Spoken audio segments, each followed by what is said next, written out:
Hello, welcome back to my channel. My name's Megzy, and today I am going to be doing the mid-year freakout tag.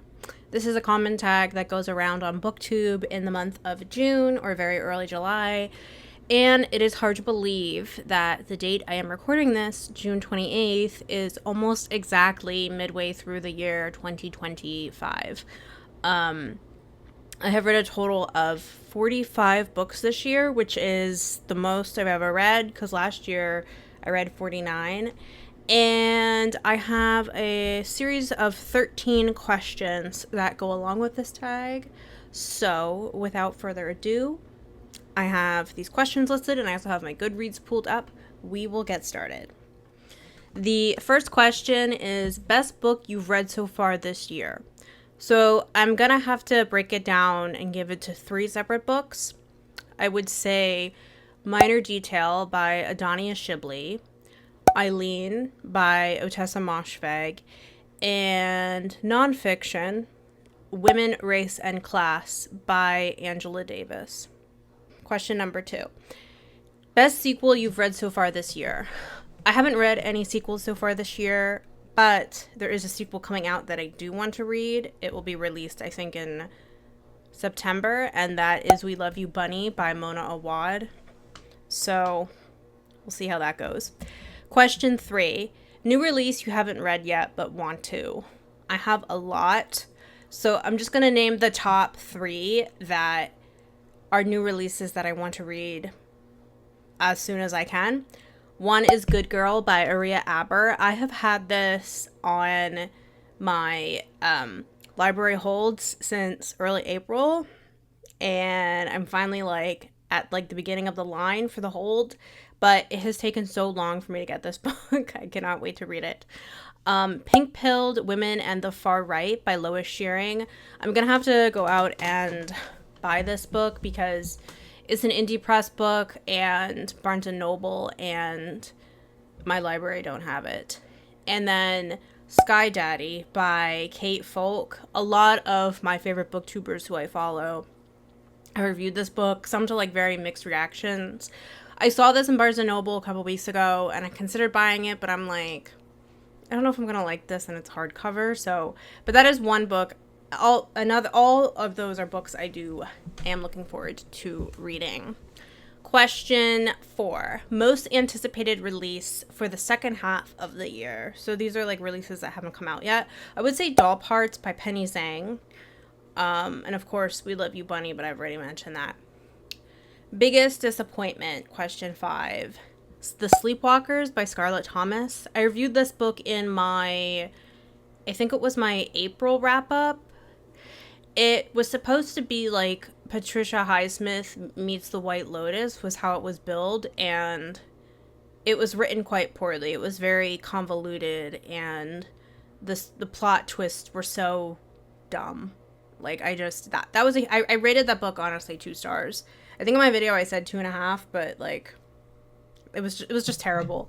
And a friend of mine, she was interested in reading it, and I was like, don't bother. It's awful. Question 6, biggest surprise. I would say Eileen by Ottessa Moshfegh. I was not expecting to like this because the only other Moshfegh book I read prior was My Year of Rest and Relaxation, which I did not like. And so this really took me by surprise, and then made me interested in her other works, because up until this point I basically had just written her off after just not liking My Year of Rest and Relaxation. I'd written her off as an author. And then what also surprised me was The Pisces by Melissa Broder. I also really liked this book. And again, Melissa Broder, I hadn't read her stuff before, but I put off reading her because I felt like she was very polarizing, and kind of like Moshfegh, she tends to get a little bit gross and graphic with bodily fluids, and I was like, this plot sounds so absurd about a woman that falls in love with a merman, but I really enjoyed it. So those were 2 biggest surprises I've read so far. Question 7. Favorite new author, debut or new? I guess obviously I should mention Moshfegh, and I don't know if I'd say Broder is a favorite. Adania Shibli, I've only read Minor Detail, but I would like to read more of her stuff. Angela Davis, I've read 2 of her books so far this year besides Women, Race, and Class. I also read Freedom is a Constant Struggle. And Sylvia Aguilera's Eleni. I've only read one of her books, which was trash. I actually enjoyed it a lot, and though she's a Mexican author and is the only book of hers that was translated into English so far, but she has other stuff that's out that I actually would really like to read, so I hope that her other stuff is eventually translated into English.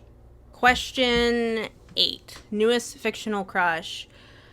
So, I don't read a lot of books with men as central characters, I've realized, but I was thinking about this and I was like, if any of these people were real people, I probably would have liked, when I was younger and didn't know any better, the messy, dark, brooding Iranian American hipster in Martyr, called Cyrus. I probably would have gone for someone like that.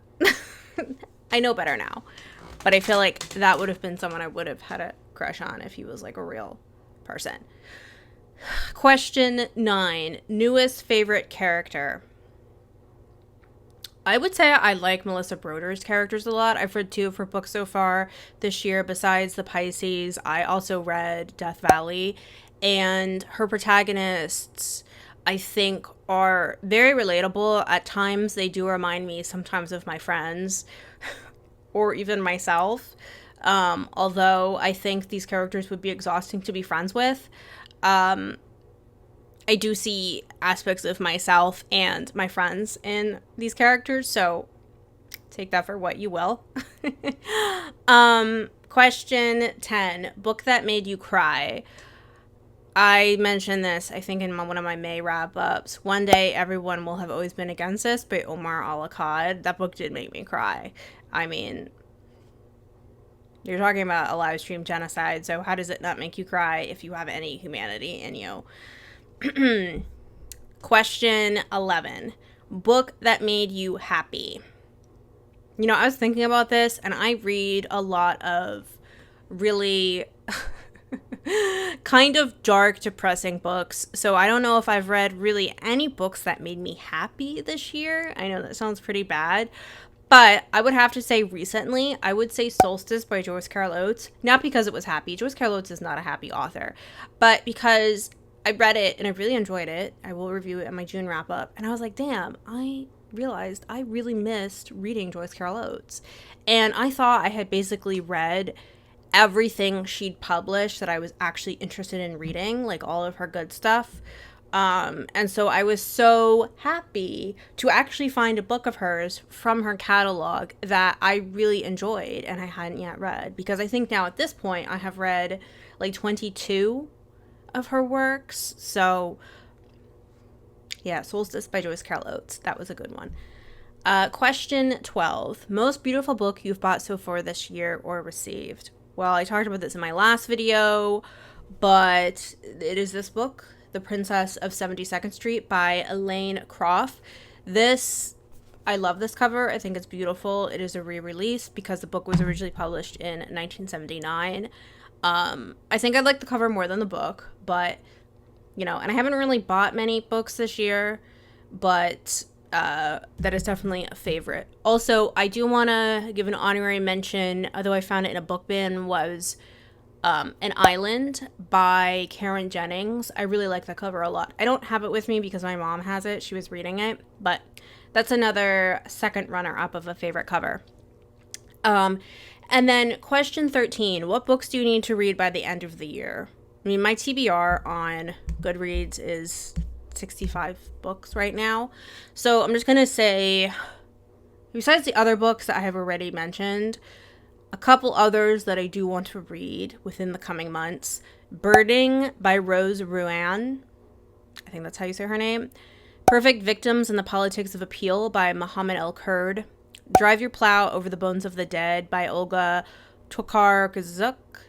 I'm sorry, I don't know how to say her last name. It's Polish. And Night Bitch by Rachel Yoder. So, yeah, that was my mid-year freakout tag. Let me know where you are in your reading journey this year, if you have read any of the books or want to read any of the books that I have mentioned in this video. And yeah, please give it a thumbs up, comment, subscribe, and I will see you in the next one. Bye-bye.